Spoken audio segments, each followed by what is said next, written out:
You know what I've noticed about God's trials? He hardly ever tells you, this is a trial, and if you hold out for 6 months, you'll be through. And some of us get to 5 months and 29 days, and we give up.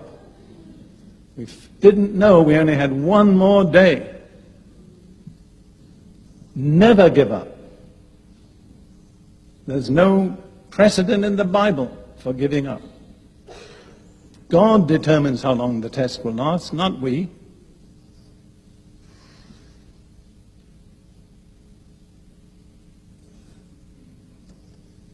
You see, waiting is one of the tests to which God almost invariably subjects the servants he intends to use. I'll give you just a little list. Abraham. You're going to have a son who will be the head of a nation that will be unique in the earth. How long did he have to wait? 25 years. Meanwhile, his dear wife Sarah tried to help him and complicated things. It's interesting. She said, listen to me, do what I say. First of all, have a child by Hagar, and later she said, get rid of the child. That's the counsel of the flesh. It's inconsistent. Tells you to do one thing and later cancels it. But Abraham became the man he was by waiting. He had to watch his wife past the age of childbearing and still wait. It amazes me that Abraham is so highly rated in the Bible. But what did he do? Well, essentially, he was a prosperous cattle farmer. And he wandered around the area to the east end of the Mediterranean, looking after his flocks and his herds. He did nothing very dramatic until the time came that he offered up, or was willing to offer up, his son Isaac. I've often asked myself, what was it in Abraham that caused God to esteem him so highly that he was called a friend of God? And I'm not sure that I really know the answer. But I think one way he earned God's favor was by waiting. Some of you are going to forfeit God's favor if you don't wait.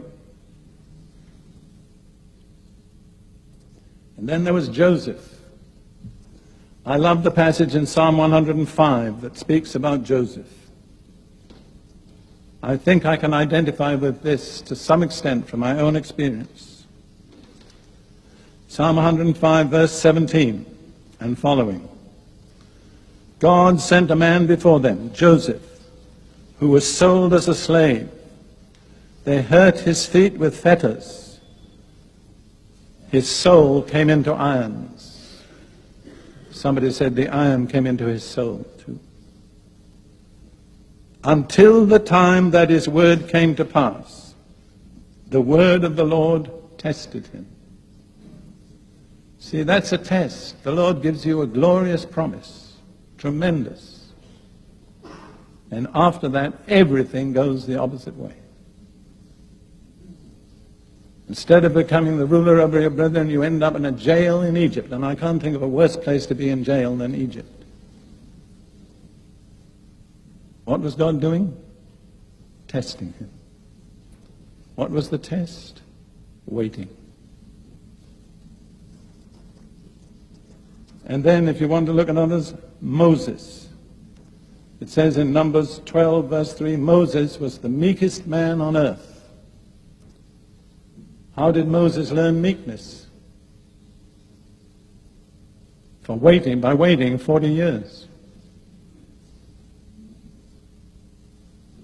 Somebody asked another preacher friend of mine, why did God keep Moses waiting 40 years? And the answer was, because he couldn't do it in 39.